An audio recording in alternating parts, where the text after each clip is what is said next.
My immediate concern right now is for the well-being of our community. I want to make sure that everyone who needs it has access to resources and mental health support. Those resources exist and are available to you if you need them. If you need urgent support, please use the 988 Lifeline. You can call or text 988 to be connected with that support. You could also text HOME, that's HOME, or HOLA, HOALA, to 741-741. That's 741-741 to reach a live volunteer crisis counselor 24/7. Dane County also has a crisis hotline. That number is 608-280-2609. Again, that's 608-280-2609. There are also more resources available on the public health website, which is publichealthmdc.com/resources. This is an incredibly difficult moment for the Madison community, and I understand the very strong emotions that people are feeling. I am feeling them too. As a city, as a community, as a society, we have to do better. I want to be clear. It does not matter who you are or what your past is. You should not lose your life as a result of an encounter with law enforcement.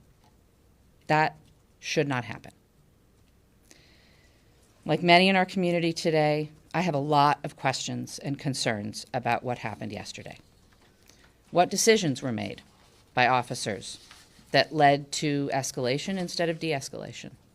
What different choices could have been made to prevent harm? What needs to change in police policy or training or anything else to prevent more deaths? This officer-involved shooting must be rigorously investigated, and it will be. The process has already started with the Department of Criminal Investigation, but that's just the first step. The DA will play a role, as will the independent monitor and the Police Civilian Oversight Board. Our community deserves full transparency and accountability. It's really understandable that people want answers right now. I want them too. But the honest truth is that good investigations take time. We have to let the investigation play out, but believe me, anything that we can do on the city side to hasten that, we will.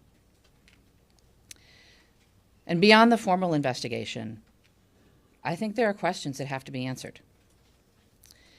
In the days and weeks ahead, the Common Council and myself, as representatives of the community, will do our best to get and share information and to create spaces to have the conversations that need to be had.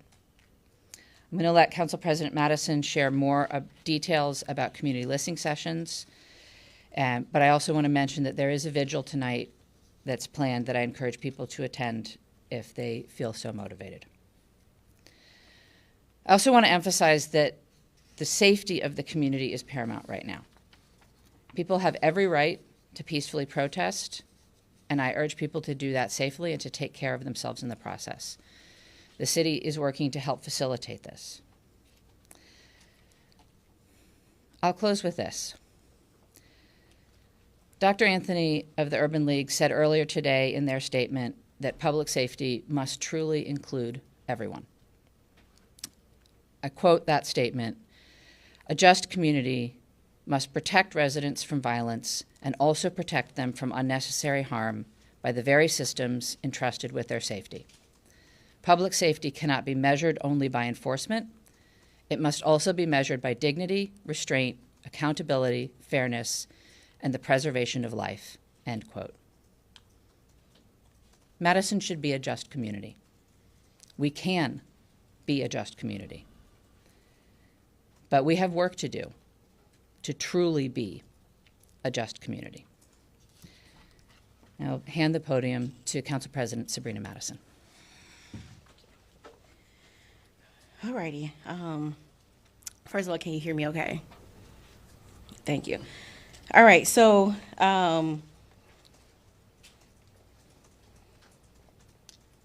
I guess for me, I start with Corey could be a Charles. Charles can be a Clyde who's stepping into the room. Clyde can be a Michael. Michael can be a Tony. Tony can be a LaShawn. A LaShawn can be a James. James can be a Randall. Randall can be Tyrell. I can go on and on and on and on. But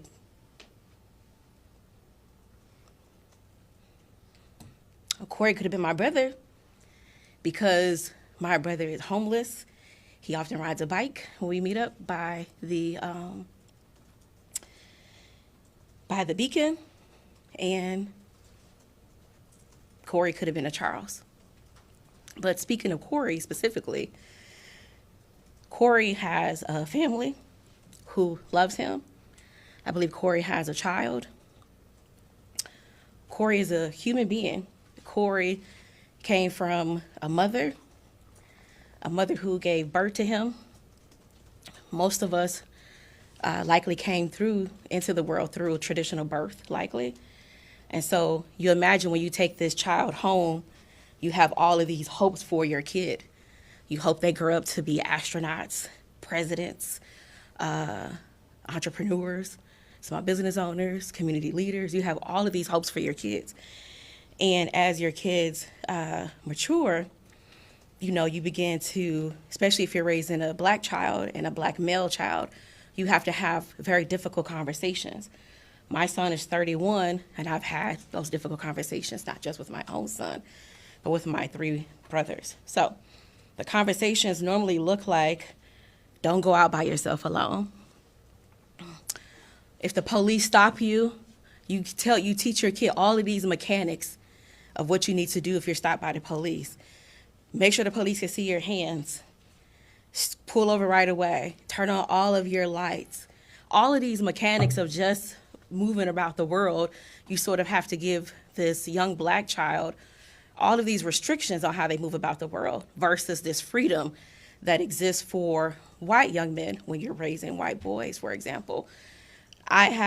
Most of us have friends who are white folks with little white kids, and I've never heard any of my female white friends with children giving their children the same directions I've had to give my son. So I just want to go back to Corey is a person. He's a human being. He has a family. He has parents who loved him, who brought him home, who cared for him, who poured into him. And when you're raising a young person into adulthood, as they mature into adulthood, you begin to see some of those hopes that you have for them realized. They become parents, they become career people, they become high school graduates, they become college folks, they become union workers, they become all kinds of things. And so for me, first getting the call from, when you're in council leadership, you get all the phone calls about emergencies. So, I get the phone call, and your first inclination is to get online and see what is happening. And, I get online to see what is happening, and I see a video of who I will learn later is Corey. And I don't see what's happening altogether. There's some cars in the way, but I can hear the sounds. I can hear the words, taser, and I could just hear the shots. And it's the shots that don't escape you. And then I finally see videos with a bit more detail.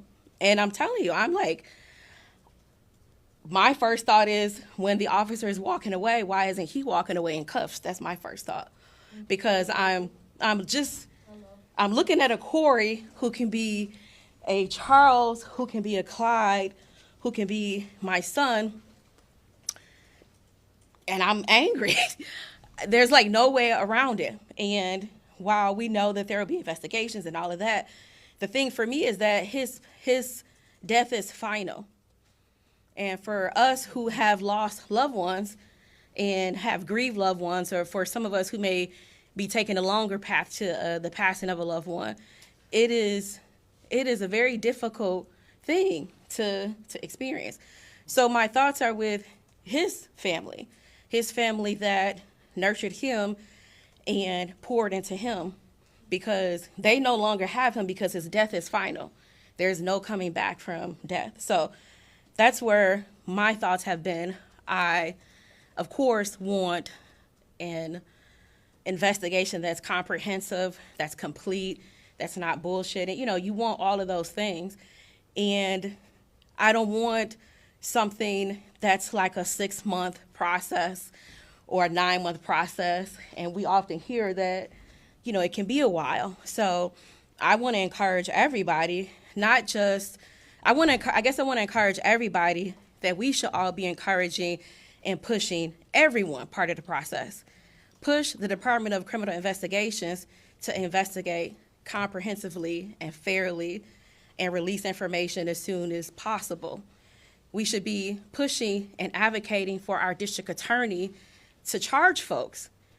When the community is reviewing the information, they may feel through that information we have received, the person should be charged. So I want you to engage your district attorney, our district attorney as well. I want you to engage the Office of the Independent Monitor, because like DCI, they are an investigative body as well. Engage them. I want you to engage the Police and Fire Commission. I spent about an hour on the phone earlier today from an attorney out of the Milwaukee area and a local community member, and she serves for her local body's Police and Fire Commission. I want you to file complaints with them. I want you to file complaints with our local Madison Police Department. I want you to take every route to justice for Corey. I don't think you should limit yourselves. I want you to continue to reach out to the Common Council. I want you to continue to reach out to the county. I want you to reach out to your state legislators, because if Corey, who can be Charles, who can be Clyde, who can be Jerome, who can be this person in front of me, then if the protocol to go that quickly to shoot this gentleman in the head 3 times, and that is an option, I don't know how that is an option. My brain has not been able to put that together as an option, because I didn't see anything that warranted it. So if we are told later that that was an option because of what preceded the shooting, then we need to be advocating at every level of government for these kinds of directives to change. I don't think we should end it here, I guess. I think it's at every level of government. It is every body, every elected folks at every level of government that has a responsibility. We have folks who are running for office right now. Are the folks listening, talking to those folks? How are they going to respond to this legislatively outside of their vote on August 11th or in November? How does this impact what they're doing right now? How does this impact the policies that they've already drafted and have been running on? Do they respond with different policy legislation? Do they just get to say, we just want an investigation?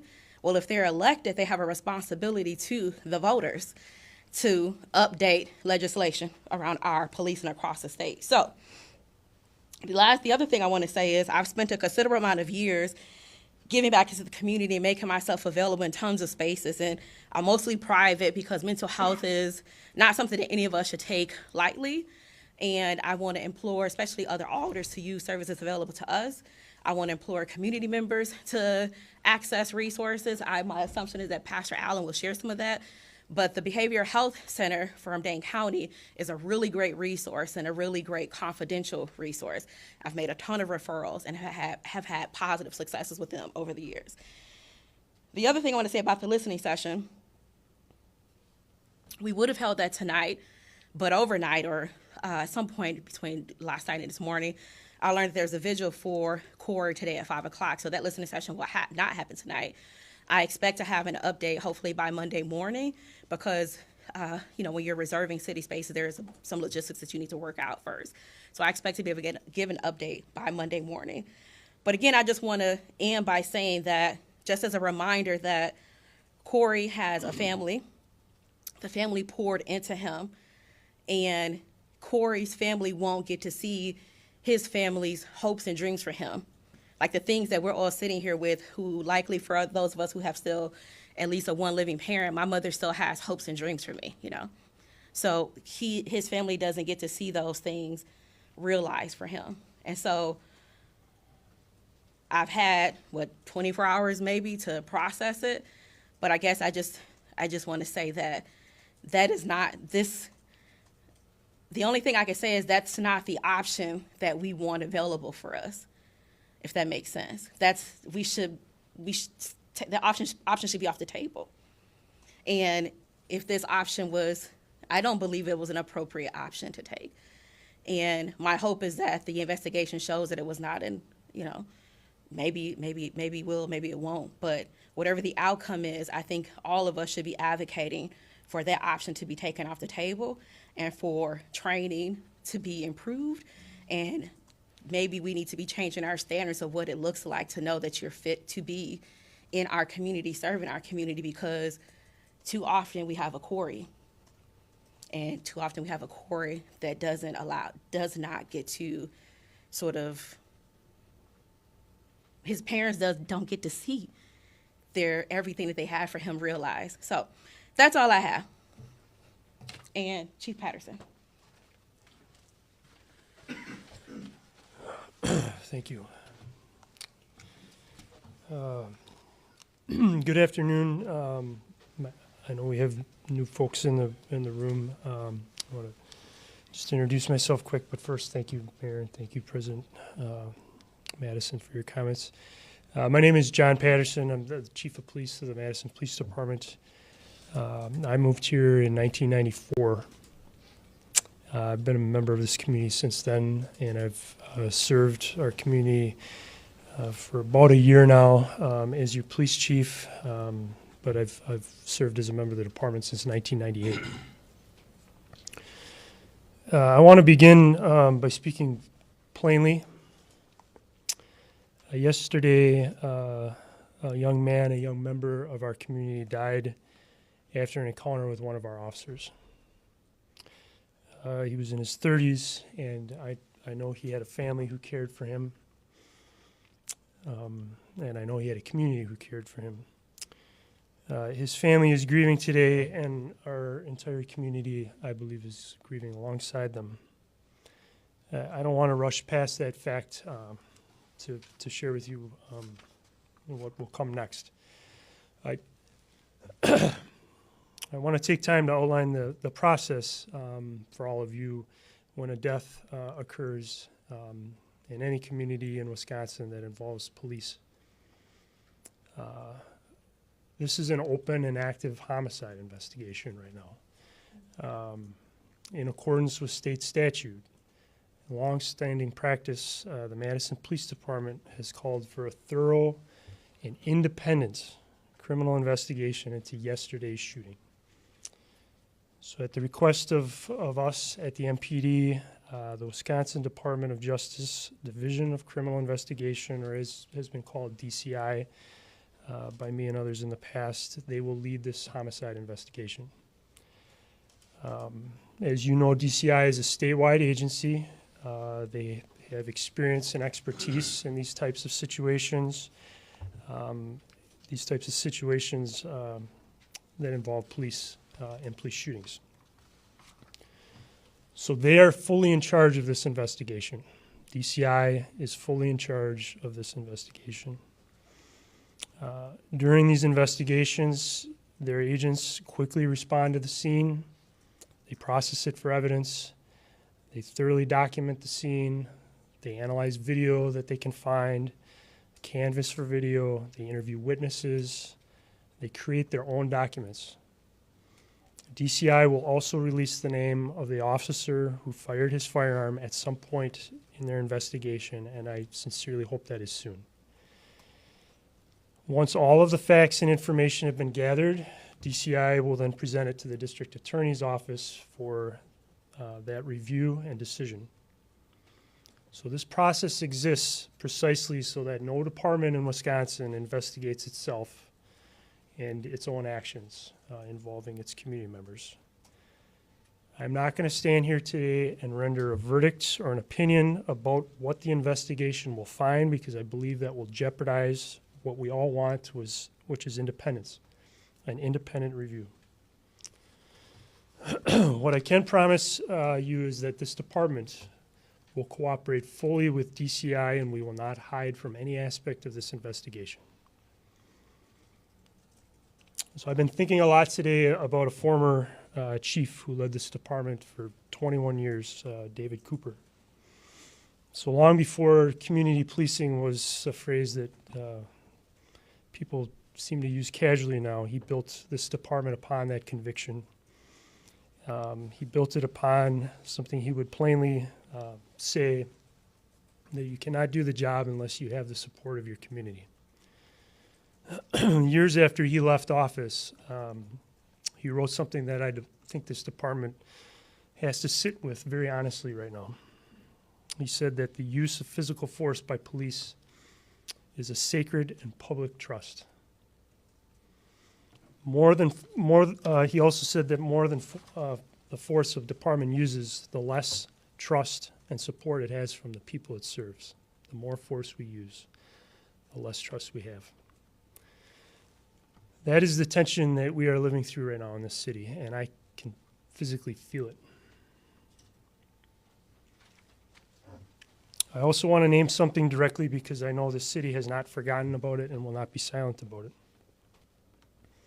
And I referenced it somewhat yesterday, but this shooting happened a block and a half from where Tony Robinson was shot and killed by a Madison police officer in 2015. It happened near the same corner where Paul Heenan was shot and killed by a police officer in Madison in 2012. So 3 fatal encounters with your police department within roughly 14 years on the same handful of blocks. I'm not going to stand here and draw a legal conclusion about any of the 3, but I'm saying it because I think we all have to recognize it. We have to recognize the trauma that this community has gone through, is experiencing now again, and pretending that this is the first time would ask this community to forget trauma and forget losses endured, and I will not do that. Trust in this department is not something any of us can assume. It is by far our greatest commodity. It must be earned continuously, and I think it can be lost in a single afternoon. The thinness of trust in the city right now did not start.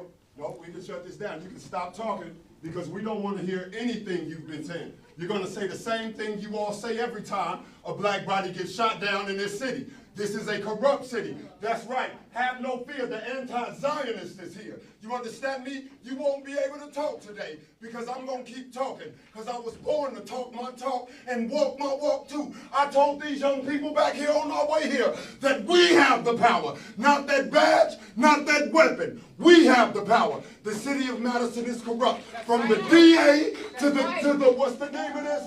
The Department of Independent Monitoring. We don't want any of that talk. You've given us this speech with "you'll deliver justice." Oh, we've seen the cameras. We've seen. It was a knife in this young man's hand. We don't want to hear that today. We didn't want to hear it when they put their neck on George Floyd's neck.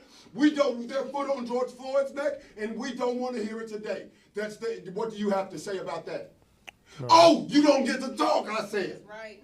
Go ahead. Enough is enough. I'll step aside. That's right. Give me this microphone then. Excuse me. That's right. My name is Carlos Dixon. I represent APTAP, all power to all people, 0 power to Zionists, 0 power to capitalists, 0 power to colonialism. What you are doing right now in this city is continuing the disgusting nature of colonialism, the disgusting nature of imperialism.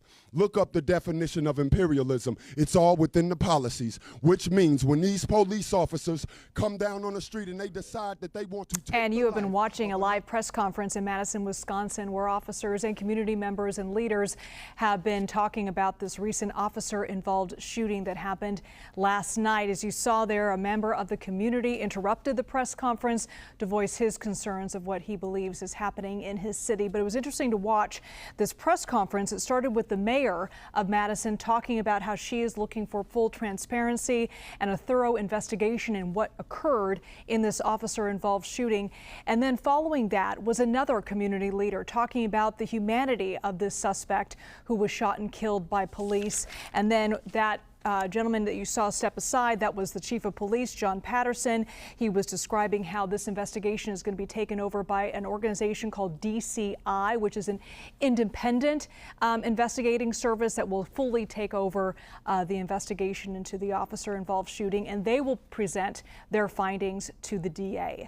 So again, we are watching a press conference out of Madison, Wisconsin on that officer-involved shooting. We're going to stay on top of this developing story and bring you more right here on CBS News 24/7.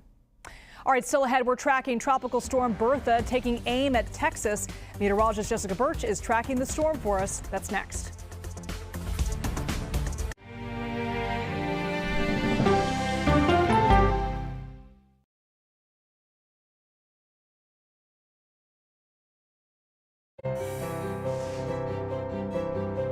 The only way to get a 360-degree understanding of America is to get out there in America. There really is no swing at all when it comes to the priorities of everyday people. We care about how secure our job is, whether we can plan on retiring with dignity, whether our kids can have a brighter future than we have today. These are the fundamentals of American life, and I think they can be again.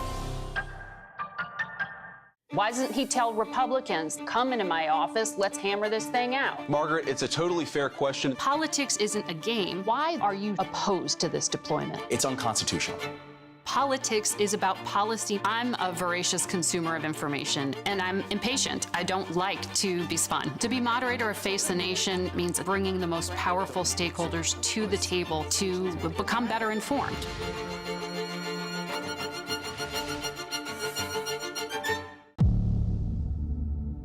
We don't want to accept that there's evil that walks amongst us, but it does.